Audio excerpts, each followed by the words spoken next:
ठाकुर जी की बड़ी कृपा है। साल भर में जितनी भी कथाएं होती हैं भगवत कृपा से, वैसे तो सभी प्रिय लगती हैं, लेकिन हर बार दत्त धाम के लिए एक नई परिभाषा चित्त में आ जाती है। इस बार हमारी बहन भी आई हैं, तो मैं उनको यही बोल रहा था कि वैसे तो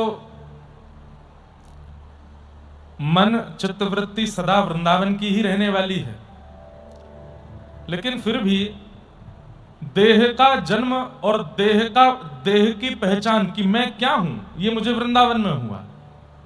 मैं एक देह हूं, मैं एक हाथ हूं, पैर हूं, मेरी आंख है, नाक है, जीभ है, कान है, त्वचा है, ये शरीर का बोध मुझे वृंदावन में हुआ। लेकिन मेरी आत्मा का सूक्ष्म बोध मुझे दत्त धाम में हुआ।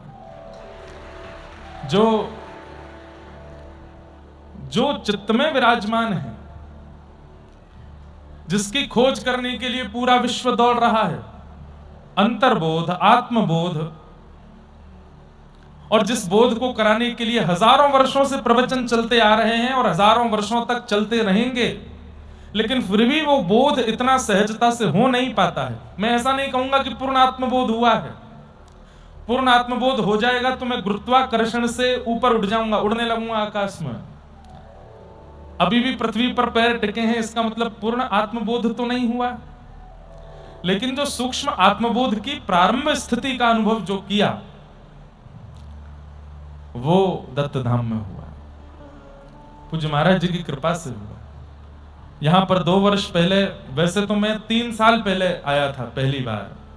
हमारे परम पूजनीय, परम प्रिय, प्रातः स्मरणीय श्री गोवत्स महाराज जी, श्री राधा कृष्ण महाराज जी, उनकी यहां पर मास कथा चल रही थी। व्यक्ति को सदैव उस स्थान को बार बार और उसकी प्राथमिकता को बार बार याद रखना चाहिए जिस स्थान ने उसको सब कुछ प्रदान किया। तो पहली बार मैं आया था यहां लगभग 3 वर्ष पूर्व, और तब पूज्य राधा कृष्ण महाराज जी की मास कथा यहां चल रही थी। महाराज जी की आज्ञा हुई कि आप आइए एक बार यहां दर्शन कीजिए, और तब इतना भी निर्माण नहीं था। अब तो ऐसी स्थिति है, निर्माण होकर के फिर टूट जाता है। महाराज जी के मन में कोई भाव आ जाता है, पहले तो बनेगा, फिर उसके बाद में वो नहीं, ठीक है अब इतना दत्त प्रभु ने इसमें सुख ले लिया, अब कुछ और करो। तो हर बार मैं सोचता हूं इस बार कुछ नया मिलेगा, कुछ अलग बना होगा। अभी जैसे मंदिर दर्शन करने जाते हैं, ऊपर पहले शेड छाया जैसी थी बीच में, इस बार वो नहीं है। तो वो तो यहाँ चलता रहता है निर्माण कार्य। ऐसा लगता है कि विश्वकर्मा यहीं बैठे हैं, और विश्वकर्मा जी यहाँ कुछ ना कुछ थोड़ा थोड़ा निर्माण करते ही रहते हैं। तो पहली बार जब मैं आया था तो पूज्य राधा कृष्ण महाराज की यहाँ मास कथा चल रही थी, और मैं नीचे से जैसे ऊपर आया तो यहाँ पूज्य महाराज जी तब केवल मंदिर का भाग बना था और बाहर का भी आवरण नहीं बना था। भयंकर धूप, कड़ाके की गर्मी, नीचे से ऊपर आने में मेरे पैर मतलब उछल गया था मैं 2 बार, तो इतनी धूप। और तब यहाँ संख्या भी ज्यादा नहीं, सब वैदिक ही थे। बाहर के लोग तो गिने चुने 10-12 आते थे कथा में, सब यहाँ के हमारे गुरुजन आदि, उनका परिवार ही रहता था। तो जब मैं आया तो महाराज जी उतनी भरी धूप में परिक्रमा कर रहे थे। संभवतः उस समय पुरुषण चल रहा था महाराज जी का, और मैं महाराज जी को देखूं और पसीना मुझे आवे। परिक्रमा ये कर रहे थे, पसीना मेरे छूट रहे थे। परिक्रमा महाराज जी की चल रही थी और घबराहट मुझे हो रही थी। जैसे ही मैं भीतर गया, वहां प्रणाम करके भीतर, तो महाराज जी, राधा कृष्ण महाराज जी बोले क्या लेंगे? मैंने सबसे पहले शिकंजी पिलाओ ठंडी वाली। मैं क्यों? बोले गर्मी बहुत है बाहर। लेकिन दत्तदास महाराज जी को देख करके मुझे और गर्मी लग आई। वो तो बिल्कुल सहजता में बिल्कुल ऐसे परिक्रमा करे थे, और ऐसा भी नहीं कि कोई बहुत गर्मी है तो जल्दी जल्दी कदम पूरा, नहीं, सहजता, धीमे धीमे परिक्रमा। इतनी भयंकर धूप, यही 2-3 बजे थे दोपहर के। वो प्रथम दर्शन था पूज्य महाराज जी का। और जैसे हमारे अष्ट सखा कहते हैं, भाई अब गिरधर सो पहचान। जैसे ही अपने गुरुदेव का दर्शन किया है तो अष्ट सखा गा रहे हैं, भाई अब गिरधर सो पहचान। गुरुदेव को देखा, लेकिन पहचान किससे हो गई? ठाकुर जी से हो गई। तो जैसे पहली बार महाराज जी को देखा तो पता नहीं क्यों मन में यहाँ की जो व्यवस्थाएं हैं, वो अति व्यवस्थाओं में रहने वाला व्यक्ति तो यहाँ सहजता से नहीं रह सकता। लेकिन मैं भी सोच रहा था कि शायद कथा सुन के शाम को मैं चला जाऊंगा, लेकिन महाराज जी को देखने के बाद बल मिला। मैंने राधा कृष्ण महाराज जी से कहा यहीं रुकूंगा, यहीं रुके, वहीं कक्ष में रुके, गोदावरी जी का जल पीते थे, नीचे सोते थे। लेकिन यहाँ की सब स्थितियों को देख करके बस मन और जैसे मानो खिंचा चला गया। था मैं दत्त धाम में पर खींच रहे थे वृंदावन बिहारी, था मैं दत्त धाम में पर प्रिय लग रहे थे श्री राधारमण लाल, था मैं दत्त धाम में स्नान कर रहा था गोदावरी जी में, लेकिन रस भर रहा था चित्त में श्री वृंदावन का। आप जितनी भी व्रज लीला सुनते हैं, जितने भी व्रज रस भाव सुनते हैं, ये हमारे अंदर आने प्रारंभ दत्त धाम के बाद ही हुए। यहां अनुष्ठान का, गोदावरी जी का और श्री ठाकुर जी के दर्शन का ये फल मिला कि ठाकुर जी की लीला में रस लीला में अपनी इच्छा बढ़ने लगी, बोलने की, सुनने की, समझने की, जानने की। और तब महाराज जी ने फिर आज्ञा की। 2 दिन रुका था मैं, और यहां मैंने प्रवचन भी किया था थोड़ा सा। और उस समय का मंच कितना सामान्य सा था, एक बस पीछे फ्लेक्स लगी थी, गोवत्स महाराज जी यहाँ बैठे थे, सब श्रोताजन बैठे थे, इधर गैया, यहाँ गौशाला इधर ही थी, यहाँ गैया बंधी थी। और उस समय यहाँ हुआ, महाराज जी ने फिर आज्ञा की, अब आपको मास कथा के लिए आना है। मैंने कहा महाराज जी मैं कैसे रह पाऊंगा? बोले कि वो सब, एक बात याद रखिएगा, लिख लीजिएगा, गुरु आज्ञा नहीं देते, गुरु सामर्थ्य देते हैं। अगर आप उसको आज्ञा मानेंगे तो कभी नहीं कर पाएंगे। हम अपनी कोई बहुत प्रशंसा नहीं कर रहे, इकलौते पुत्र हैं और बचपन से ही खूब व्यवस्थाओं में रहे हैं। कथा भी करने जाते हैं तो भी व्यवस्थित रहने का ही भाव रखते हैं, क्योंकि इतनी अव्यवस्था कभी देखी नहीं। लेकिन यहां रह करके मास अनुष्ठान जो करने का भाव बना, वो महाराज जी की आज्ञा नहीं थी। जब महाराज जी ने कहा मास कथा करनी है, उस समय मास कथा में सब प्रकार के भावों को सहने की सामर्थ्य भी दे दी। इसलिए भाई से मत पूछो कि क्या करना है, बहन से मत पूछो, माता पिता से भी आज्ञा लो, लेकिन उसके बाद भी मोहर गुरु की लगवाओ, क्योंकि गुरु सामर्थ्य देंगे उस कार्य को करने की, उस व्यवस्था को सहने की, उस अव्यवस्था में रहने की, उस तप को पूर्ण करने की सामर्थ्य गुरु देते हैं। तो हम तो मानते हैं कि सामर्थ्य हमको पूज्य महाराज जी नहीं दी। यहां रहकर के वह मास कथा का क्रम हुआ और जितने लोग उसमें उपस्थित हुए सब आनंदित थे, सब बड़े प्रसन्न थे। उसके बाद गत वर्ष सप्ताह अनुष्ठान हुआ, श्री किशोरी जी का चरित्र कहा गया, श्री लाडली जी का जन्मोत्सव, लाल जी का, किशोरी जी का ब्याहुला, होली का उत्सव और सब उत्सवों को मनाया हम लोगों ने, खूब सुख मिला। इस वर्ष 15 दिवस की कथा कहने के लिए आए हैं और कथा प्रारंभ नहीं हुई उससे पहले महाराज जी ने एक और सामर्थ्य दे दी, इसी वर्ष ही 15 दिन के लिए फिर आना पड़ेगा। महाराज जी बोले मास का क्रम पूरा करो, 1 महीना का पूरा होना है। मैं फिर कह रहा हूं ये आज्ञा नहीं है, ये सामर्थ्य है।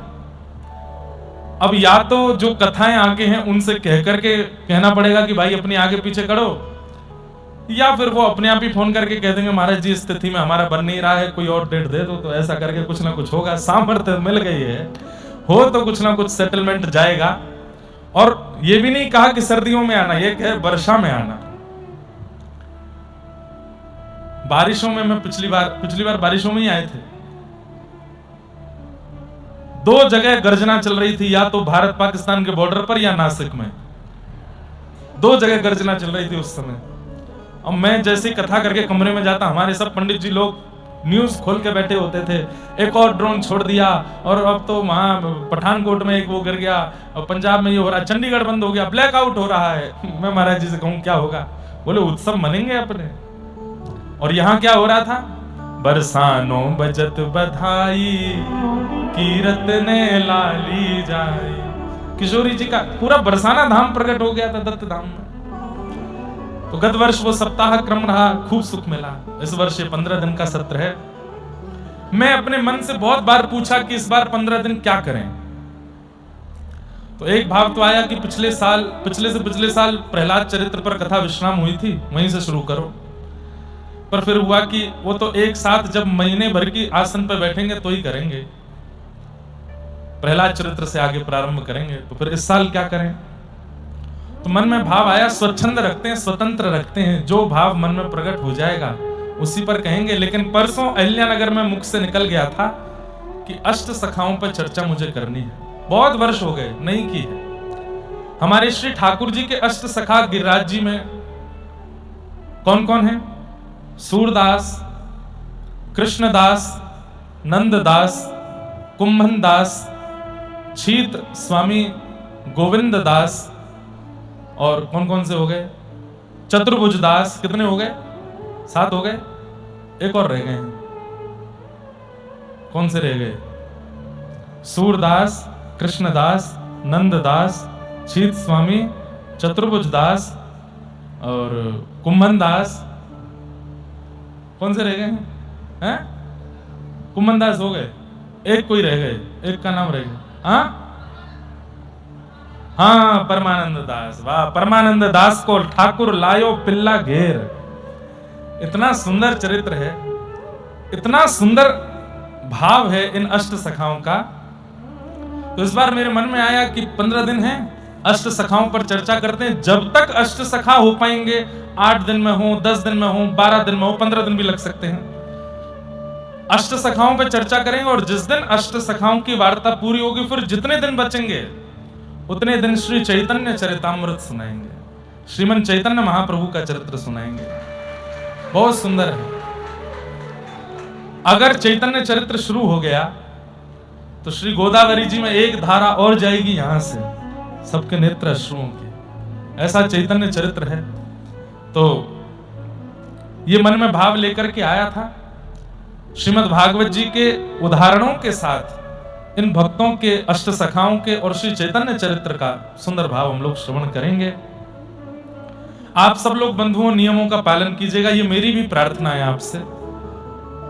मौन रहिएगा, सूर्योदय से सूर्यास्त तक स्पर्श न करें ऐसा पूर्ण प्रयास कीजिएगा। ये सब प्रयास करना है, ऐसा नहीं है कि अगर छू गए बोल दिए तो फिर कहीं अपराध लगेगा। वैसे तो यहाँ पर नियम है कि अगर किसी को स्पर्श का है और वो किसी को छू दे तो फिर उसको गोदावरी स्नान करने जाना पड़ता है, पुनः स्नान करके आप। लेकिन आप लोग सब नियमों का पालन कीजिएगा, मंत्र जप कीजिएगा, दत्त प्रभु का दर्शन करके प्रणाम कीजिएगा और वैदिक सब ब्राह्मणों को वंदन कीजिएगा। यहाँ किसी को कष्ट ना हो, ठेस ना पहुंचे, ऐसा कोई व्यवहार मत कीजिएगा। आज अक्षय तृतीया है। पिछले से पिछले साल अक्षय तृतीया पर महाराज जी के साथ लाल जी का यहाँ सुंदर मनोरथ हुआ था, अभिषेक हुआ था। आज लेकिन इतना विलंब हो गया, तो महाराज जी अगर आज्ञा दें तो कल सुबह के सत्र में अक्षय तृतीया का उत्सव, ठाकुर जी का चंदन उत्सव, चंदन यात्रा उत्सव हम लोग मनाएंगे। तो 12 बजे लगभग वहां ठाकुर जी की आरती होती है, उससे पूर्व ही यहाँ पर हम लोग अक्षय तृतीया का उत्सव कर लें, ऐसा महाराज जी। 10 बजे, हाँ, तो 10 बजे से पहले आप सब लोग यहाँ एकत्रित हो जाना। प्यारे गिरधर लाल जी यहाँ पधारेंगे। पहले सुंदर सुगंधित जल और शीतल जल से ठाकुर जी का अभिषेक, सबको दर्शन होगा प्यारे गिरधर लाल जी का। उसके बाद चंदन पहनेंगे ठाकुर जी और चंदन पहन करके मंगल में दर्शन देंगे। फिर सबको चंदन वितरण भी होगा, सब उस चंदन को लगाइएगा। ठाकुर जी को चंदन अर्पित किया जाता है अक्षय तृतीया पर। आज ही के दिन हमारे वृंदावन बिहारी लाल के चरण दर्शन होते हैं, और दिन नहीं होते। 365 दिन बिहारी जी के चरण छुपे रहते हैं, केवल आज के दिन चरण दर्शन होते हैं। ऐसी अक्षय तृतीया जिसमें सब कुछ अक्षय हो जाता। अक्षय मतलब जिसका कभी क्षय नहीं होता, जो कभी नष्ट नहीं होता। ऐसा पुण्य, ऐसा भाव, ऐसी भक्ति, ऐसा प्रेम जो आज के दिन हो गया वो कभी क्षय नहीं होगा। और एक और बात सुन लेना, आज के दिन अगर कोई पाप हो गया तो वो भी क्षय नहीं होगा, वो भी अक्षय हो जाएगा। इसलिए अक्षय तृतीया है आज। कल भी हम लोग अक्षय तृतीया का यहाँ उत्सव करेंगे। तो ठाकुर जी से अब लोग बात क्या करते हैं, दान पुण्य करके धन का अक्षय करते हैं, स्वर्ण का अक्षय करते हैं, चांदी का अक्षय करते हैं। आज दत्त प्रभु के चरणों में, श्री गोदावरी जी के तट पर सब वैदिकों के पूज्य महाराज जी के चरणों में प्रणाम करते हुए भक्ति का दान कीजिए, क्योंकि दान जो आज होगा वही अक्षय होगा। जो आप दान करोगे वो अक्षय हो जाएगा आपका। आज प्रेम का दान कीजिए ताकि प्रेम अक्षय हो जाए। आज भक्ति का दान कीजिए ताकि भक्ति अक्षय हो जाए। आज हम कथा का दान कर रहे हैं ताकि हमारी कथा अक्षय हो जाए, कभी क्षय ही ना हो, कभी विश्राम ही ना हो, सदा चलती रहे। आज श्री दिगंबर नाम का जितना जप हो सके कर लीजिएगा, कृष्ण नाम का, राधा नाम का, आपके गुरु मंत्र का जितना जप हो सके कर लीजिएगा। आज सब अक्षय हो जाएगा। गुरुदेव के अभय चरणार विंदों को अपने चित्त में धारण कर लीजिएगा, वो अक्षय होकर आज विराजमान हो जाएंगे। ऐसी पावन अक्षय तृतीया का यह दिवस है। हम आप सब लोग दत्त धाम में बैठे हैं कथा श्रवणार्थ। और एक बात, इस बार महाराज जी और हमने एक और भाव रखा कि अंतरंग बहुत कुछ यहाँ लीलाएं चलेंगी। कभी सुबह लाल जी का उत्सव हो रहा है, कभी हम और महाराज जी चेस खेल रहे हैं कभी हमारा और महाराज जी का कोई संवाद चल रहा है। सब वैदिकों के साथ कुछ क्रीड़ा चल रही है, क्रिकेट आदि भी होगा। अब मिले हैं तो सब आनंद तो करेंगे। हमारी आप सबसे प्रार्थना, जो अंतरंग यहाँ कुछ भी चले, रोज स्नान करने जाना आना, सब सहज रहें। उसके लिए आधुनिक यंत्र, फोन, मोबाइल का बहुत प्रयोग मत कीजिएगा। यहाँ से फोटो खींच के डाल दिया, वहां से फोटो खींच के डाल दिया, वीडियो बना के डाल दिया, ऐसा नहीं कीजिएगा, बिल्कुल मत कीजिएगा। बहुत जो ऐसा करेगा क्या कर सकते हैं, कुछ तो करेंगे नहीं फिर उसको, लेकिन ढूंढेंगे भाई किसने डाला, फिर उसको महाराज जी दंड देंगे। और दंड एक ही है, उसने अब तक जितना नाम किया होगा सब क्षय वो हो जाएगा, क्या बोलते हैं, उसका क्षय हो जाएगा, वो अक्षय नहीं होगा। इसलिए यहाँ नियमों का पालन कीजिएगा, बिल्कुल भी आधुनिक यंत्रों का प्रयोग मत कीजिएगा। प्रेम से कभी कभी रात्रि में मन हो जाता है तो दत्त प्रभु के सामने कुछ गाने लगे हैं, तो जो लोग नियुक्त हैं दत्त धाम के और भक्ति पथ के, वो लोग अपने कैमरा से कुछ बनाएं, वो उतना ही डालेंगे, वही डालेंगे जो बाहर के लोग पचा सकें। अब यहाँ तो कई ऐसे भाव भी होंगे, ऐसे ऐसे अनुभव भी होंगे, अगर उसको आपने प्रचारित किया तो कहीं अपचना हो जाए बाहर वालों को। इसलिए सब लोग बस निष्ठा से बैठ करके कथा श्रवण कीजिए, नाम जप कीजिए, भगवत अनुभव कीजिए, त्रिकाल स्नान कीजिए गोदावरी जी में। और अपनी रिस्क पे, कहीं पता चली मां मूड फोड़े आए, अपना सिर से लहू निकल रहा है। पिछली बार हमारे एक पंडित जी मुंह के बल गिरे थे, तो उनका एक दांत खो गया था। पूरा दत्त धाम लगा था ढूंढने में, मिला नहीं। अब जब हम जाते तो कहते हैं पंडित जी ढूंढ लो, क्या पता मिल जाए। तो वो पंडित जी आए नहीं है यहाँ पर, आप इनमें से किसी को देखना नहीं। हाँ, वो इस बार आए नहीं है, आए तो हैं लेकिन मैं नहीं बताऊंगा कौन से हैं, नहीं तो आप बोलोगे महाराज जी देखो दांत मिला। तो आनंद कीजिएगा। आज हम लोग सूरदास जी के चरित्र से प्रारंभ करते हैं। जैसा कि मैंने अभी थोड़ी देर पहले कहा था कि गुरु आज्ञा नहीं देते हैं, गुरु सामर्थ्य देते हैं। ऐसे से सूरदास जी महाराज, जिनको श्रीमद वल्लभाचार्य जी महाराज ने ऐसी सामर्थ्य प्रदान की कि बिना नेत्र के होते हुए भी ठाकुर जी का अनुभव वे करते थे, ठाकुर जी का दर्शन वो करते थे। सूरदास जी का एक पद गा लीजिए, और पद गाते हुए हम लोग उनके चरित्र में प्रवेश करेंगे। हरि दर्शन की प्यासी अखियां, हरि दर्शन की प्यासी, हरि दर्शन की प्यासी अखियां। अक्षय तृतीया पर बताइए ठाकुर जी को नेत्र हमारे और कुछ नहीं देखना चाहते हैं नाथ, एक बार आपका अनुभव करा दीजिए, एक बार वो बाकी सूरत, एक बार वो बाकी मनोहर सूरत हमको दिखा दीजिए नाथ, और कुछ नहीं चाहिए, हम पर कृपा कीजिए। गाइए सब लोग। ओम हरि दर्शन की प्यासी अखियां, हरि दर्शन की प्यासी, हरि दर्शन की प्यासी अखियां, हरि दर्शन की प्यासी। ओ देखो चाहत कमल नयन को, देखो चाहत कमल नयन को, देखो चाहत कमल नयन को, देखो चाहत कमल नयन को। निस दिन रहत उदासी, निस दिन रहत उदासी, हो, निस दिन रहत उदासी, अखियाँ हरि दर्शन की प्यासी, हरि दर्शन की प्यासी, अखियाँ हरि दर्शन की प्यासी। सूरदास जी से किसी ने कहा, आप किसको देखना चाहते हो?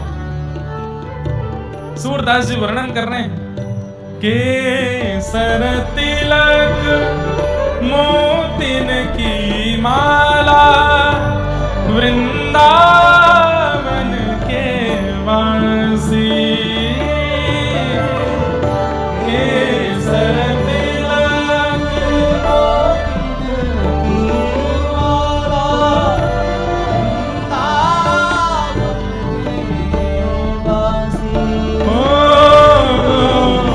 केसर तिलक मोतिन की माला, वृंदावन के वासी, केसर तिलक मोतिन की माला, वृंदावन के वासी।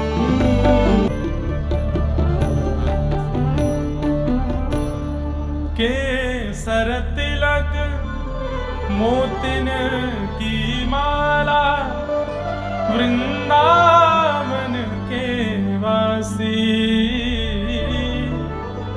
नेह लगाए त्याग गए तृण सम, डार गए गल फांसी, अखियाँ हरि दर्शन के प्यासी।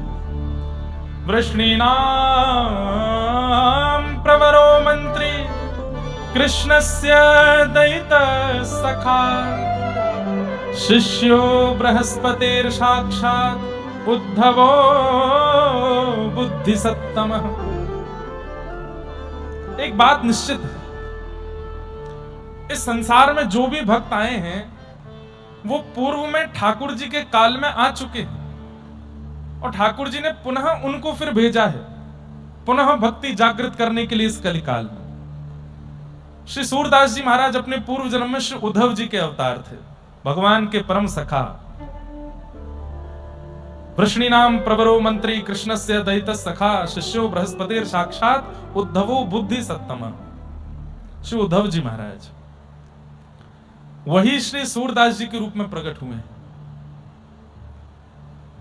इसके पीछे दो कथाएं आती हैं कि एक कथा तो यह है कि जब उद्धव जी महाराज ब्रजमंडल गए और गोपियों से जो प्रेम सुनकर के आए हैं, वह प्रेम सुनने के बाद, सब लोग इधर देखो, ध्यान से सुनिए, ये चरित्र जो अब कहने जा रहे हैं हम 8 सखाओं के, ये आपको करोड़ों में भी नहीं मिलेंगे जो दत्त धाम में मिल रहे हैं।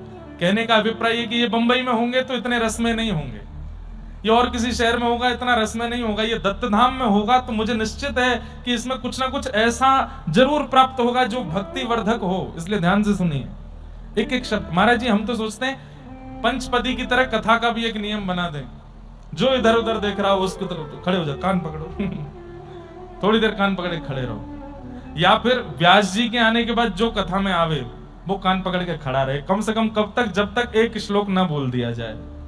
ये बहुत जल्दी बनाऊंगा महाराज जी नियम में, और ये नियम नासिक का ही नियम रहा। 3 बार कथा कर ली हमने यहाँ पे, कुछ तो लेके जाए यहाँ से। तो ये नियम लेके जाएंगे कि हम 3 की बोल के 4 बजे आए, हमारे लिए नियम नहीं है। हाँ, तो हम भी कर लेंगे, कान पकड़ते हुए आ जाएंगे, मंच पे आके बैठ जाएंगे, और हमारे आने के बाद जो आएगा उसको बोलना नहीं पड़े, बाहर ही लिखा होगा, आप विलंब से आए, भीतर जाके कान पकड़ के खड़े रहिए अपने आसन पे, और जब तक एक श्लोक या एक पद ना गा दिया जाए तब तक खड़े रहो। ये नियम होना चाहिए, ध्यान पूर्वक सुनिएगा।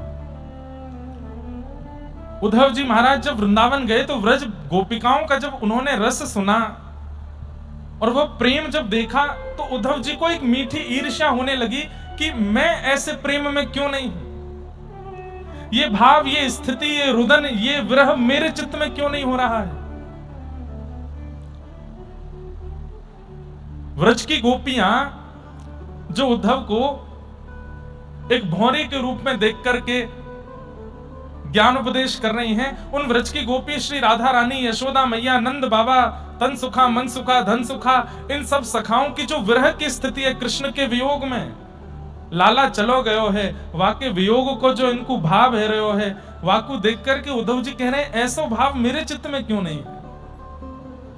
जैसे हम लोगों की दृष्टि कैसी है, बहुत धनवान व्यक्ति को देख करके लगने लगता है हम ऐसे क्यों नहीं, बहुत सुंदर व्यक्ति को देखने लगने लगता है हमारी त्वचा, हमारे नेत्र, हमारी नाक, हमारी हंसी ऐसी क्यों नहीं, बहुत सुंदर गायक गाने वाले को सुनकर के लगने लगता है कि ऐसा कंठ हमारे पास क्यों नहीं है।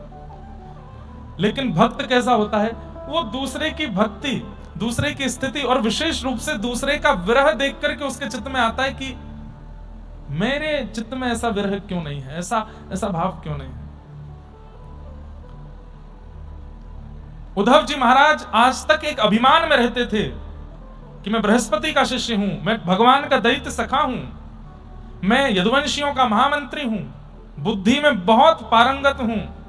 लेकिन आज उनका अभिमान चूर चूर हो गया। जब गोपियों को देखा, किशोरी जी को देखा, ब्रजवासियों को देखा, तो मन में आया ऐसा प्रेम मेरा क्यों नहीं है।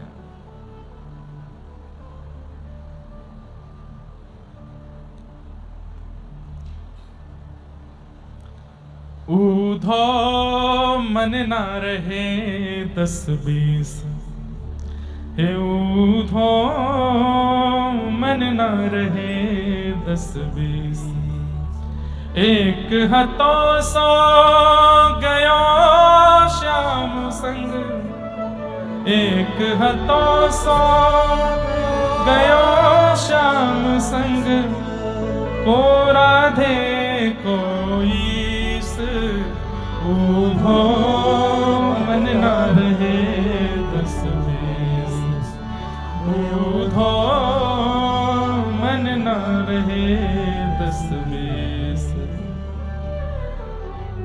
शिथिल भई सब ही माधो बिन, शिथिल भई सब ही माधो बिन, जथा देह बिन शीश, जथा देह। ब्रज की गोपियों की स्थिति कैसी है, जैसे बिना शर का, बिना सिर के शरीर, ऐसे बिना ठाकुर जी के ब्रज की गोपियां हो गई हैं, ब्रजवासी हो गए हैं, कोई अस्तित्व नहीं है। उद्धव समझा रहे हैं अरे गोपियों, कृष्ण से मन हटा करके कहीं और लगाओ, अपने पत्नी में, अपने बच्चों में लगाओ, पति में लगाओ, परिवार में लगाओ, व्यापार में लगाओ, घर में लगाओ।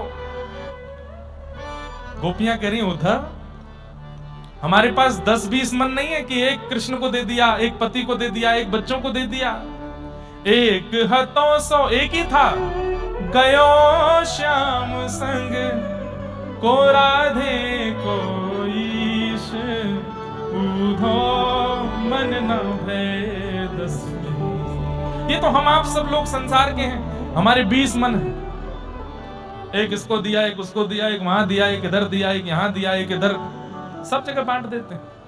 गोपियां कह रही एक ही है, और वो भी श्याम सुंदर ले गया अपने साथ, अब कहां लगाएं इस मन को। श्वासा अटकी रही आशा लगी, जी वही कोटि भरी, श्वासा अटकी रही आशा लगी, जी वही कोट बरीस तुम तो सखा श्याम सुंदर के, तुम तो सखा श्याम सुंदर के, सकल जोग के ईश, ऊधो मन ना रहे दस बीस। ये भी सूरदास जी का ही पद है। सूरदास रसकन की बत्तियां पुरवो मन जगदीश, सूरदास रसकन की बत्तियां पुरवो मन जगदीश, ऊधो मन न रहे दस बीस। गोपियों की स्थिति देख करके, ब्रजवासियों का ये व्यवहार विचार देख करके उद्धव जी महाराज रोते रोते ठाकुर जी के पास गए और जाकर के कहने लगे वापस वृंदावन चलो, आप वृंदावन में ही रहिएगा। ठाकुर जी बोले उद्धव नेत्र बंद करके खोलो। नेत्र बंद किए और फिर खोल करके देखा तो सब ब्रजमंडल वहीं प्रकट हो गया। ठाकुर जी बोले ब्रजवासी सदा मेरे संग ही रहते हैं उद्धव। तो फिर उद्धव ने कहा यदि आपके साथ ब्रजवासी रहते हैं, ये सब संयोग हो गया है, मुझे एक वरदान दे दीजिए। बोले क्या? मैंने जैसे ललिता, विशाखा, तुंग विद्या आदि सखियों को रोते हुए देखा, मैंने जैसे श्री नंद यशोदा को रुदन करते हुए देखा, मैं जैसे सब गोपियों को रुदन करते हुए और श्री जी को विरह गाते हुए देख रहा था, मैं चाहता हूं कि कलिकाल में मैं भी जन्मूं और इन गोपियों के सब रस को, इन ब्रजवासियों के रस को मैं गाऊं। मैं गाना चाहता हूं, मैं रोना चाहता हूं। मुझे वरदान दो कि मैं कलिकाल में ऐसा भक्त बन के आऊं जो इन ब्रजवासियों के रस को गा सकूं। ठाकुर जी बोले तथास्तु, कलिकाल में तुम हमारे परम भक्त सूरदास बनोगे। नेत्रहीन है सूरदास, नेत्र नहीं है, लेकिन ब्रजवासियों को गाया, ब्रज के रस को गाया है सूरदास जी। एक कथा यह है और एक कथा यह है कि सखियों ने इनको श्राप दे दिया था। ठाकुर जी के निकुंज में प्रवेश कर रहे थे, सखियों ने रोका, नहीं माने तो सखियों ने श्राप दे दिया कि जाओ तुम नेत्रहीन हो जाओगे। इसलिए कलिकाल में उद्धव जी महाराज सूरदास बन के आए। पर हमको ये कथा इतनी ज्यादा मन को भाती नहीं, वो वाली कथा भाती है कि सूरदास जी के मन में आया मुझे गाना है। अच्छा, अब ये चरित्र आजकल 2 दिन तो चलेगा, बहुत बड़ा चरित्र है, लेकिन एक बात मैं पहले बता दूं कि सूरदास जी की 1.25 लाख पद रचना की इच्छा थी। वो 1.25 लाख पद लिखना चाहते थे, जिसमें से केवल 1,00,000 पूरे हुए थे और सूरदास जी भगवत धाम को प्रस्थान कर गए। शेष 25,000 पद ठाकुर जी ने लिखे। ठाकुर जी ने प्रकट होकर के सूरदास जी के शेष 25,000 पद लिखे। उनमें अंतर कैसे पता चलता है? तो जिन पदों में सूरदास छाप आती हो, जैसे अभी हमने पद गाया सूरदास रसकन की बत्तियां पुरवो मन जगदीश, समझो ये सूरदास ने लिखा है। लेकिन जहां आ जाए शूर श्याम तो समझ जाइयो ये ठाकुर जी ने लिखा है। ठाकुर जी 25,000 पद रचनाएं पूरी करके गए सूरदास जी की। ऐसे श्री सूरदास, तो आओ उनका सुंदर पावन चरित्र सुनते हैं। भैरव सिही गांव है दिल्ली वृंदावन के बीच में, जहां पर सूरदास जी का जन्म हुआ। थोड़ा धीमा रखो, बहुत ध्यान से सुनिएगा। सारस्वत ब्राह्मण कुल में आपका जन्म हुआ। आपके माता पिता जो थे वो बहुत ज्यादा धनवान नहीं थे, धनाढ्य नहीं थे। विशेष रूप से दंपतियों की इच्छा होती है कि हमारे घर ऐसा बालक जन्म ले जो कालांतर में आगे चल के धन का वर्धन करे। अब इनके माता पिता वैसे ही विचार कर रहे थे कि हे नाथ, हम लोगों के यहाँ भोजन पानी की व्यवस्था तो होती नहीं है, पत्नी जो है वो गर्भवती है, कम से कम ऐसी संतान तो हो जो कमा करके सब घर को व्यवस्थित करे। सब लोग बहुत ध्यान से सुनना है। सूरदास जी के चरित्र में एक विलक्षणता और एक थोड़ी सी आश्चर्यचकितता ये भी है, इनके माता पिता अनुकूल नहीं थे। हमारे शास्त्रों में कहा जाता है माता पिता को प्रणाम करो, वो अति श्रेष्ठ हैं, अति पवित्र हैं। हम भी अपने व्यास मंच से कहते हैं, लेकिन श्रीमद् भागवत में एक श्लोक में कहा जाता है, गुरुर न शस्यात् स्वजनो न शस्यात् दैवम न शस्यात्। वहां कहा जाता है उसका त्याग उचित है जो भगवत मिलन में बाधा बने। अभी 21 तारीख को संभवतः आद्य गुरु शंकराचार्य जी की जयंती है। उस दिन शंकराचार्य जी का चरित्र भी सुनेंगे हम लोग। अपनी मां से आज्ञा मांगते रहे कि मुझे वन में जाने दो, मुझे अब त्याग करने दो घर का, नहीं छोड़ती थी मोह के कारण। एक बार नदी स्नान करने के लिए गए तो एक मगरमच्छ ने चरण पकड़ लिया। आकर के मां ने खूब निकालने का प्रयास किया लेकिन नहीं निकल पाए। तो उस स्थिति में मगरमच्छ पैर पकड़ा बैठा है, रक्त मंडित हो गई है नदी और मां खींच रही है। उस समय शंकराचार्य भगवान कहते हैं, मां ये मुझे नहीं छोड़ेगा, आज मेरा वध कर देगा, आज मैं जीवित नहीं बचूंगा। अरे अरे मेरा बालक कैसे भी बचाओ। बोले मां एक शर्त पे बच जाऊंगा। बोले क्या? मुझे सन्यास की आज्ञा दे दो, आज्ञा दे दो कि तू घर से जा सकता है। मैं जिस काम के लिए पृथ्वी पर आया हूं वो करने के लिए मुझे घर छोड़ना पड़ेगा। अगर आप ये आज्ञा मुझे दे देंगे तो ये मुझे छोड़ देगा। एक तरफ नदी एक तरफ खाई, नहीं तो ग्राह खींच रहा है और यदि ग्राह छोड़ भी दे तो ये घर से चला जाएगा, किसी भी रूप में मेरे पास तो रहना नहीं, लेकिन कम से कम ये तो रहे कि मेरा पुत्र है, कहीं बैठा है, मैं इसी में ही प्रसन्न रहूंगी। ठीक है, मैं आज्ञा देती हूं, वचन देती हूं, तू सन्यास ले लेना। और जैसे ये बात कही, ग्राह ने मुख खोल करके छोड़ दिया। सब लीला थी। प्रणाम करके अपनी मां को प्रस्थान कर गए। परसों हम 21 तारीख को सुनाऊंगा शंकराचार्य जी का चरित्र, बहुत सुंदर है। तो गरीब ब्राह्मण परिवार में सूरदास जी का जन्म हुआ, पुत्र हुआ। इस बात को सुनकर के उत्सव तो मना, लेकिन जैसे ही पता चला कि नेत्रहीन है। अच्छा, एक तो होता है, दो प्रकार के नेत्रहीन होते हैं। एक नेत्रहीन है जिनके नेत्र तो हैं, आकृति तो है पर उनको दिखाई नहीं देता। और जिनकी आकृति होती है ना, उनको जैसे अभी लाइट जली है तो अनुभव हो जाता है कि सामने प्रकाश है। नीला कपड़ा है तो उनको अनुभव हो जाता है कि यहाँ नीला कपड़ा है, यहाँ पीला है। ऐसे जिनके नेत्र की आकृति बनी होती है उनको इतना अनुभव हो जाता है। पर एक जो नेत्रहीन होते हैं उनकी आकृति भी नहीं होती। जिनकी आकृति नहीं होती उनके लिए सब ब्लैकआउट, कुछ नहीं दिखता उनको। ऐसे सूरदास जी थे, नेत्र की आकृति भी नहीं थी।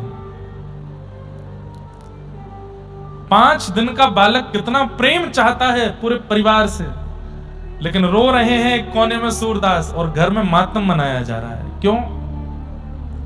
हमारे घर में व्यवस्था नहीं है, हम लोग उचित परिवार नहीं है, ऊपर से ये बालक ऐसा जन्मा है जिसके नेत्र नहीं है। जब रो रो करके अति हो जाती थी तब मां दूध पिलाती थी, कम से कम शांत तो हो जाएगा। मानो जैसे घर के लोगों को लग रहा था कि बला आ गई हमारे ऊपर, तो अब क्या करेंगे हम। भैया, भगवत भक्त सहते हुए ही प्रकट होता है, और यदि प्रकट होते हुए नहीं सहा है तो जीते जी सहेगा, कुछ ना कुछ तो उसको सहना पड़ेगा। भगवत भक्त इजी लाइफ नहीं जी सकता, ये बात आप लोग लिख लीजिएगा और इससे डरिएगा नहीं। कहीं आप भयभीत हो जाओ, महाराज जी कह रहे हैं भगवत भक्त इजी लाइफ नहीं जीता तो हम भक्ति छोड़ दें ना। सहजता का मतलब क्या है? मैं एक बात कथा में कहा करता हूं कि हम लोगों को कितना कष्ट सहना है ये विभाजित है। 1 जन्म में, 2 जन्म में, 3 जन्म में, 4 जन्म में, इतने वर्ष सब विभाजित है। मेरा लिखा होगा कि मुझे इतने जन्म लेने हैं और इतना कष्ट सहना। लेकिन जैसे ही मैं भक्ति में प्रवेश करता हूं तो ठाकुर जी विचार करते हैं, बार बार जन्म देने से अच्छा एक बार में ही सारे कष्ट भुगवा दो। इसको 3 जन्म में जितना कष्ट सहना है 1 जन्म में ही सारे कष्ट दे दो, ताकि इसका दोबारा जन्म ना हो, ये मेरे पास रहे। तो भक्तों के जीवन में जो संकट दिखता है, कष्ट दिखता है, उसको आप कष्ट मत समझिए। वो एक प्रकार से ठाकुर जी सब एक साथ निपटवा देते हैं। इसलिए सरल जीवन नहीं होता भक्त का। धीरे धीरे सूरदास जी बड़े हुए। 3-4 वर्ष की जब अवस्था हुई, घर वाले बस ऐसे रखते थे कि इसको रखना है, कोई विशेष उनके प्रति प्रेम नहीं था। लेकिन 3 विद्याएं ऐसी थीं जो जन्म से थी सूरदास जी में। पहली विद्या कवित्व, कविताएं, पद रचना और सुंदर सुंदर भाव रचना बहुत अच्छी करते थे, कवित्व रचना। दूसरा, सूरदास जी में जन्म से था गायन, गाते बहुत अच्छा थे। और तीसरा, सूरदास जी के अंदर गुण था भविष्य कथन कर देते थे, बता देते थे कब कहां क्या क्या कैसे होने वाला है। यह सूरदास जी की जन्म से विद्या उनको प्राप्त हुई थी। 3 विद्याओं से युक्त। संसार में हर व्यक्ति मतलब हर व्यक्ति जन्म से एक गुण लेकर के आया होता है जो ठाकुर जी ने देके भेजा है। कई लोग उस गुण को खोज लेते हैं, कई लोग उस गुण का चिंतन भी नहीं कर पाते। सूरदास जी के अंदर ये 3 गुण थे, कविता लिखते थे, गायन करते थे और तीसरा भविष्य बता देते थे। एक बार इनके पिताजी कहीं किसी यजमान के यहां गए, ब्राह्मण थे, तो यजमान ने दक्षिणा में 2 सोने की मोहर प्रदान की। 2 सोने की मोहर पाकर के पिताजी तो इतने खुश कि बस पूछो मत। अब तो घर आए नाचते हुए। पत्नी ने पूछा, आज इतने प्रसन्न क्यों हो? अरे देवी देखो, 2 सोने की मोहर मिली हमको, अब 6 महीने की तो सब व्यवस्था हो गई, खूब राशन आ जाएगा, खूब बढ़िया, खूब पेट पूजा चलेगी, और ये भी इसको भी खिलाना होता है, ये भी प्रेम से रहेगा, खूब प्रेम से पवाएंगे और कोई दिक्कत नहीं है। 2 सोने की मोहर, 6 महीने तो अब कोई दिक्कत नहीं है, और 6 महीने में कोई ना कोई यजमान मिल ही जाएगा, थोड़े और पैसे दे देगा, धीरे धीरे बढ़ जाएंगे सब। पिताजी ने दोनों सोने की मोहर एक कपड़े में बांध करके एक स्थान पर रख दी। स्थान भी नहीं था, 2 ईंटों के बीच में थोड़ी जगह थी, वहां रख दी। रात्रि में सोए, अब बार बार उठ के जाके देखें सोने की मोहर रखी है ना, बोले हाँ रखी है। फिर सो जाए, फिर उठे, अरे वाह रखी है ना, बोले हाँ रखी। गहरी नींद लगी थी, इतने में ही 2 चूहे आए और पूरे घर को खगोल रहे थे। तभी वो पोटली मिली, पोटली मुंह में दबा के चूहे भाग गए वहां से। सुबह उठ करके ना कोई हाथ दर्शन किया, ना कोई सूर्य प्रणाम किया, कुछ नहीं, सीधे जाके पोटली ढूंढी 2 सोने की मोहर की। जैसी देखी तो नहीं मिली। अब तो रोने लगे, पत्नी को बुलाया, कहां गई दोनों सोने की मोहर? पत्नी ने कहा मुझे नहीं पता, यहीं रखी थी। पूरे घर में ढूंढा लेकिन कहीं नहीं मिला। सूरदास जी तो क्या ही पूछें, ये तो देख ही नहीं सकते, ये कहां लेके जाएगा। इतना रोमे कि बस परेशान बैठे हैं, सिर पर हाथ धर के सुबह से बैठे, अब क्या होगा हमारा, अब तो सब सर्वनाश हो गया। अरे हमें तो लगता है यही मनहूस है, जब से जन्म लिया है तब से हमारे घर की गतिविधि और खराब हो गई। 2 सोने की मोहर कल आई है, 24 घंटे नहीं, उससे पहले चली गई। सूरदास जी छोटे से बोल पड़े, पिताजी, मां आप रोते क्यों हो? अरे तुझे कुछ करना थोड़ी पड़ता है, बना बनाया भोजन मिलता है, खाने पीने को सब सामग्री मिल जाती है। पिताजी मैं वो नहीं कहता, मैं बस ये कहना चाहता हूं कि हम कोई धनवान थोड़ी जन्म लेते हैं, जैसा जन्म लिया था वैसे ही रहना है जीवन भर। 2 सोने की मोहर के पीछे आप इतना रुदन क्यों कर रहे हैं? ठाकुर जी से प्रार्थना कीजिए ना, जो मंगल में होगा वो विधान होगा। नहीं माने, फिर भी रो रहे हैं, परेशान बैठे हैं। सुबह से शाम हो गई, अन्न का एक दाना नहीं बना घर में। दोनों माता पिता सिर पर हाथ धर के बैठे। सूरदास जी बोले, सुनिए, मुझे भविष्य देखना आता है और मुझे मंगल देखना आता है, तो मैं बता सकता हूं कि सोने की मोहर कहां है। लेकिन पिताजी,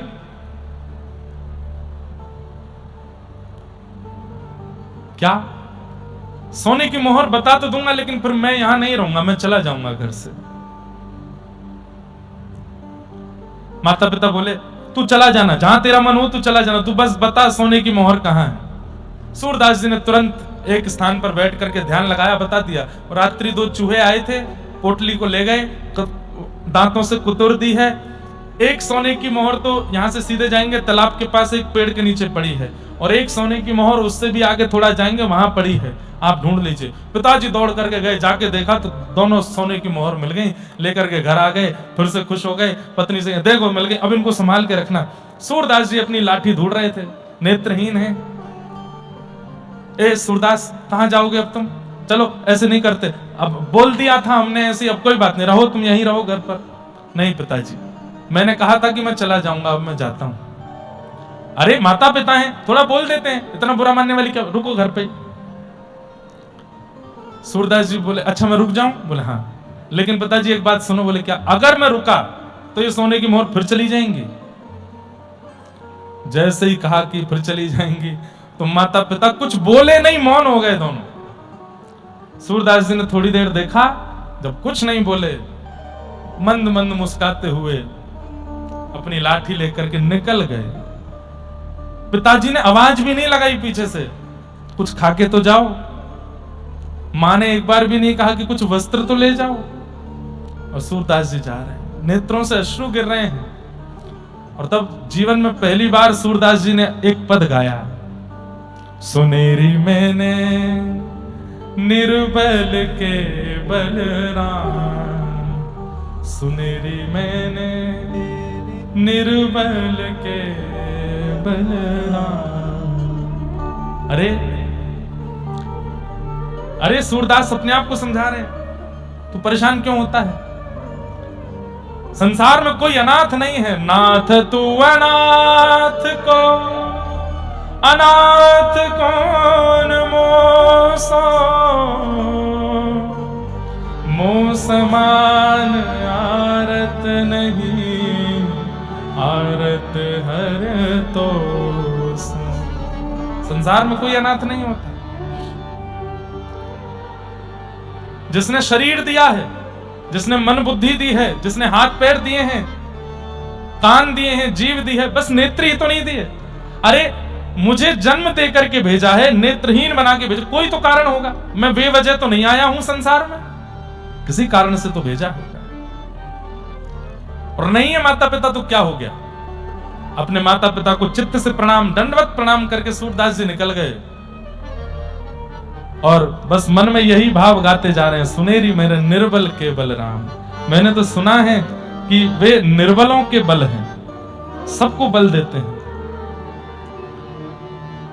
सुनेरी मैंने निर्बल के बलराम, सुनेरी मैंने निर्बल के बलराम, सुनेरी मैंने निर्बल के बलराम, सुनेरी मैंने निर्बल के बलराम। जब लग गज बल अपनों बर त्यो, जब लग गज बल अपनों। थोड़ा समझने का प्रयास कीजिएगा, यहां पर गजेंद्र मोक्ष का स्मरण कर रहे हैं सूरदास जी। हाँ, जब लग गज बल अपनों बर त्यो, जग लग गज बल अपनों नेक सरयो नहीं काम, नेक सरयो नहीं। जब गजेंद्र अपना बल लगा रहा था तब मगरमच्छ उसके पैर को तनिक भी नहीं छोड़ रहा था, बिल्कुल नहीं निकाल पा रहा था। 10 दिनों तक खड़ा रहा सरोवर के अंदर, लेकिन वो गज अपनी रक्षा नहीं कर पाया। लेकिन जैसे ही निर्बल है बलराम पुकारो, निर्बल है बलराम,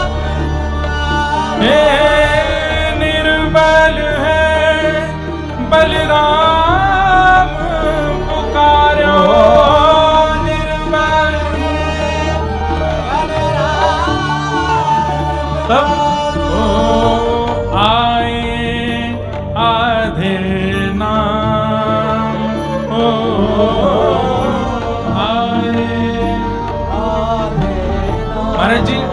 यहाँ आधे नाम पे दो बातें कही जाती हैं। हमारे रसिकजन कहते हैं आए आधे नाम, मतलब एक बात तो कही जाती है कि जब गजेंद्र ने स्तुति गाई, किसी भी भगवान का नाम नहीं बोला, सब देवता आकाश में खड़े हैं, रक्षा करने के लिए तैयार हैं, लेकिन जा कोई नहीं रहा है। क्यों? किसी का नाम नहीं बोला। तब ठाकुर जी ने गरुड़ जी को बुलाया और गरुड़ पर बैठ करके गजेंद्र की रक्षा करने के लिए जाने लगे तो लक्ष्मी ने पूछा कहां जा रहे हैं? तो हमारे यहाँ कहते हैं हा कहे वैकुंठ में, कहते थे कि हाथी की रक्षा करने जा रहा हूं, तो हा कहे वैकुंठ में, और था बोलते बोलते तो पहुंच गए ठाकुर जी उसके पास। आए आधे नाम, हाथी मतलब हाथी बोलने में एक क्षण लगता है, इतने हाँ बोले वैकुंठ में, था बोलते बोलते तो पहुंच गए उसके पास। आए आधे नाम। और इसमें दूसरा अर्थ बताया जाता है नारायण खिलगुरु भगवन नमस्ते। गजेंद्र मोक्ष में अंत में गजेंद्र कहता हे नारायण अखिल गुरु ब्रह्मांड नायक मेरी रक्षा करो। तो कहते हैं कि जैसे ही गजेंद्र ने कहा ना, वो नारायण पूरा नहीं बोल पाया है, रायण बोलना चाहता था, तब ना बोलते बोलते तो ठाकुर जी आ गए उसके पास। वही बात सोच करके श्री सूरदास जी मन में बड़े प्रसन्न हो रहे हैं। निर्बल है बलराम पुकारो, निर्बल है बलराम पुकारो, तब आए आधे नाम, हो आए आधे सुनेरी मैंने निर्बल के बलराम, सुनेरी मैंने निर्बल के बलराम।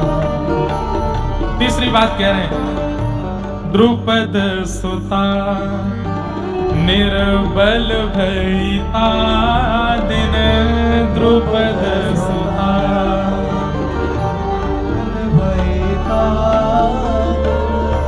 तज आए निज धाम,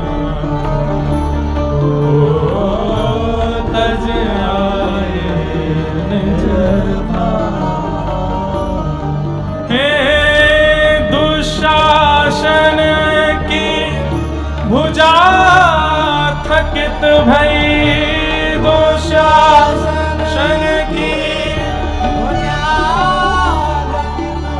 हे दुशासन की भुजा थकित भई, दुशासन की भुजा थकित भई, तब बसन रूप भय श्याम,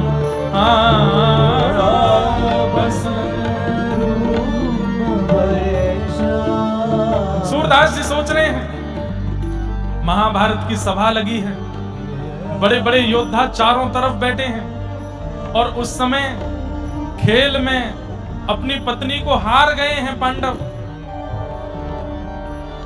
द्रौपदी जो अपने बड़ों के सामने इतनी लज्जा करती है, कभी नजर उठा के नहीं देखती, उसको उसके वस्त्र के पल्लू को खींच के उसको लाया गया सभा में। द्रौपदी उस समय मासिक धर्म में है, अत्यंत लज्जा से व्याकुल हो रही है, लेकिन यहां दुशासन बस खींचे जा रहा है, कैसे भी इनको निर्वस्त्र करना है। पहले अपना बल लगाया, 5 पतियों की ओर देखा, सब नीचे नजर करके बैठे हैं। भीष्म पितामह द्रोणाचार्य आदि सबकी ओर देखा, लेकिन कोई भी एक बार भी ये नहीं कह रहा है कि अरे ये हमारे घर की बहू है, ऐसे कोई निर्वस्त्र नहीं कर सकता। तब अपना बल लगाया, मैं क्षत्रिय नारी हूं, अपनी रक्षा स्वयं करूंगी। लेकिन जब अपने बल से भी अपनी रक्षा नहीं कर पाई है, वस्त्र का अंतिम छोड़ रह गया है खींचने को, दुशासन एक बार और खींच देगा और भरी सभा में द्रौपदी के साथ वो हो जाएगा जो नहीं होना चाहिए, एक सौभाग्यवती नारी के साथ। उस अंतिम छोड़ को खींचना चाह रहा है दुशासन, और उस समय दोनों हाथ छोड़ दिए हैं। द्रौपदी ने भुजा उठा करके कहा, हे कृष्ण द्वारिका वासन, क्वासी क्वासी महाभुज। हे कृष्ण कहां हो आप? ये कौरव आपकी बहन को निर्वस्त्र कर रहे हैं, आपको नहीं दिख रहा? कौरवम प्रतिभूतम वा किम न पश्यसि केशव। क्या आपको दिखाई नहीं दे रहा है कि मेरे यहां वस्त्र हरण हो रहे हैं? अरे कल को कोई कहेगा कि भरी सभा में कौन निर्वस्त्र हुआ, द्रुपद सुता कहेंगे तो बुरा नहीं लगेगा। द्रुपद की बेटी निर्वस्त्र हुई, बुरा नहीं लगेगा। पांडवों की पत्नी निर्वस्त्र हुई, सुनने में बुरा नहीं लगेगा। लेकिन गलती से अगर किसी ने कह दिया कि कृष्ण की बहन निर्वस्त्र हुई, लाखों करोड़ों भक्तों का विश्वास उठ जाएगा नाथ आपके ऊपर से। दोनों भुजा उठा करके जब कृष्ण कृष्ण कृष्ण द्वारिका वासिन क्वासी क्वासी कहां हो नाथ मेरी रक्षा करो। उसी समय बैठे हैं द्वारिकाधीश अपनी द्वारिकापुरी में और ये सब क्रिया चल रही है इंद्रप्रस्थ में। एक क्षण के लिए ठाकुर जी स्तब्ध हो गए और उसी समय अंतर ध्यान होकर के पहुंच गए हैं। और उस भरी सभा में जैसे ही जाकर के देखा, बस अंतिम छोड़ खींच ही रहा है, निर्वस्त्र होने वाली है द्रुपद सुता। उसी समय वस्त्र रूप धारण करके ठाकुर जी प्रकट हो गए। खींचत खींचत खींचत दो भुज हारे, खींचते खींचते दुशासन की दोनों भुजाएं हार गई। वशन रूप भय साम, वस्त्र बन करके आ गए। द्रुपद सुता को वहां पर निर्लज्जता का अनुभव नहीं करने दिया श्याम सुंदर ने। कितने कृपालु हैं, कितने दयालु हैं। आज सूरदास जी कह रहे हैं मेरे माता पिता ने मुझे छोड़ दिया। द्रुपद सुता निर्बल भयता दिन, द्रुपद सुता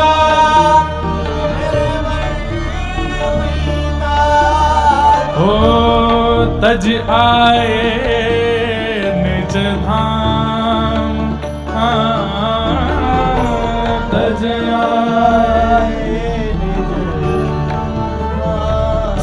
केवल हरिनाम ही है जो दुखियों को, जो पीड़ितों को, जो हारे हुओं को बचा सकता है, और कोई बल उस समय काम नहीं आता है। और हरिनाम कहते कहते श्री सूरदास जी अपनी लाठी लेकर के 6 वर्ष की अवस्था में घर से निकल गए और चलते चलते चलते चलते आप दूसरे गांव में पहुंचे। वहां जाकर के रात्रि हो गई, एक पेड़ के नीचे रहे। तभी वहां एक जमींदार, आज की डेट में कहें तो बहुत धनवान प्रॉपर्टी डीलर टाइप कोई व्यक्ति, बड़ा दुखी हारा वहीं से निकल रहा था। सूरदास जी महाराज बैठे थे। छोटे से बालक के रूप में सूरदास जी को देख करके उसने कहा, आप कहां से हैं, कौन हैं? बताया, मैं वहां से हूं, ये हैं। तुम क्यों इतने दुखी हो? बोले कि मेरी 10 गैया खो गई हैं। 10 गाय थी मेरी, पता नहीं चरने गई थी, लौट के नहीं आई हैं। हे भगवान, आप कृपा करके अगर कुछ अनुग्रह कर दें, क्योंकि आप नेत्रहीन पर ध्यान में बैठे थे तो मुझे लग रहा था कि भाई साधु महात्मा जानते हैं, बताना, आप बता दीजिए मेरी गैया कहां होगी। आप यदि बता देंगे तो उनमें से 5 गाय मैं आपको दे दूंगा। सूरदास जी महाराज बोले, हमको गैया नहीं चाहिए, लेकिन हम बता देते हैं, पास के एक गांव में एक घुड़साल है, वहां तुम्हारी 10 गैया हैं, जाओ ले आओ। गए, दौड़ करके देखा तो वहां घुड़साल में 10 गैया लेकर के आए। तो उस जमींदार ने कहा कि भाई ये तो बहुत अच्छे महात्मा है। उसने कहा, भगवान आप गैया तो ले नहीं रहे, पर कुछ कृपा कर दो मुझ पर। बोले, क्या कृपा करें? बोले, आप मुझे सेवा दे दीजिए, मैं आपकी झोंपड़ी बनवा दूंगा आपको रहने सहने के लिए। बोले कि वो तुम्हारी इच्छा। उसी पेड़ के नीचे एक सुंदर झोंपड़ी बनवा दी, उसमें सूरदास जी रहने लगे। और उस जमींदार ने जाकर के पूरे गांव में हल्ला मचा दिया। बोले, क्या? बोले, वो भविष्य बताते हैं वो तो। अब तो सूरदास जी के पास अगले दिन 5 लोग आ गए, उसके अगले दिन 1, 2, 10-20 लोग आ गए, फिर 50-60 लोग आ गए। अब तो भीड़ इतनी, आगे पीछे लोग घेरे बैठे रहते हैं। कोई कहे मेरी बेटी का ब्याह कब होगा, कोई कहे मेरा ये काम कब होगा, मेरी गैया दूध नहीं दे रही, कब से देना शुरू करेगी, कृपा करके बता दो। सूरदास जी सबको बता मैं। कोई आगे पूछता, भाई उम्र 40 साल हो गई, ब्याह नहीं हो रहा है, कुछ बता दो। सूरदास जी कहे, तुम ऐसे ही मरोगे, ब्याह नहीं होगा तुम्हारा। अरे थोड़ा देख लीजिए, पास के गांव से एक समाचार आया तो है, वो राजी तो हो गई है। बोले कि वो राजी तुम्हारे लिए नहीं हुई है, तुम्हारी संपत्ति के लिए हुई है। सब बता देते स्पष्ट।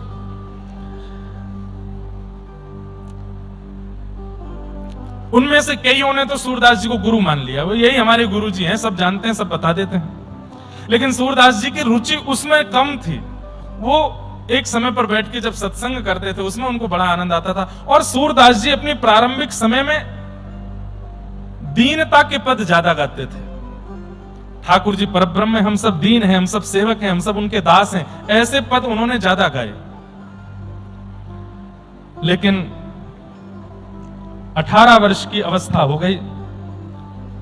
एक दिन बैठे थे और अचानक से पता नहीं क्यों रात्रि में अपनी कुटिया के बाहर निकल के देखा तो जहां तक देखे लोग बाग, भीड़ ही भीड़, और सब ऐसे ही सो रहे हैं। किसी को गद्दा नहीं मिला तो ऐसे ही सो गए। छोटे छोटे बच्चे रो रहे हैं, उनको कम अपने हृदय से लगा के माताएं सो रही। किस लिए? सुबह 4 बजे सूरदास जी बाहर निकलेंगे, नहाने जाएंगे, तो बीच रास्ते में हम पूछ लेंगे हमारा ये काम कैसे बनेगा, तो चलते फिरते भी बता देते थे।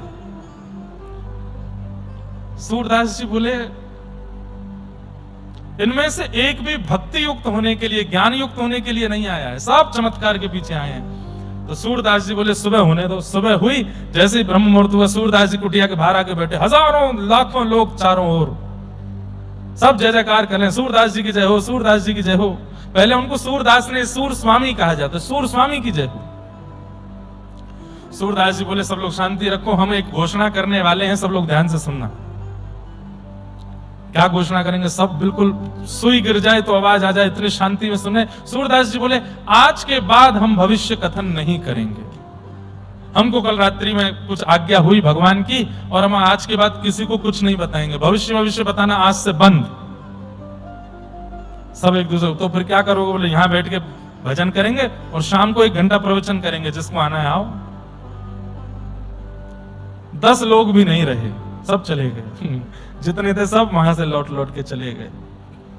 10 वो लोग रुक गए जिनको सूरदास जी के प्रवचन में आस्था थी, और लाखों लोग वो चले गए जो केवल चमत्कार के लिए रुके हुए थे।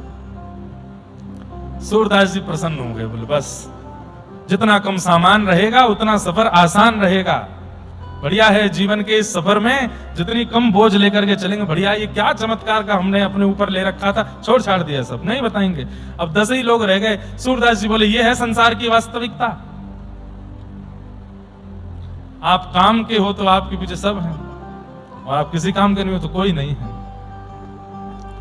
10 लोग बचे। सूरदास जी बोले भैया तुमको चमत्कार से किंचित भी अगर लोभ हो तो पहले ही बता दो। बोले कुछ नहीं है महाराज। बोले तो चलो हमारे साथ, और निकल पड़े महाराज। चलते चलते पहुंच गए श्री गौ घाट, यमुना जी के तट पर, मथुरा ब्रजमंडल में आ गए। वहां रहकर के अब सूरदास जी केवल पद गाते हैं और भगवान का सत्संग करते हैं। 10-15 साल ऐसे ही निकल गए। अब एक बहुत ध्यान से सुनने वाली बातें हैं, बहुत छोटे छोटे प्रसंग में बहुत कुछ अनुभूतियां होती। सूरदास जी की अवस्था लगभग 35 वर्ष की हो गई। लेकिन आज सूरदास जी के मन में आया कि मेरे अंदर भक्ति तो आ गई, मेरे अंदर भजन तो आ गया, ज्ञान तो आ गया, प्रेम नहीं आया।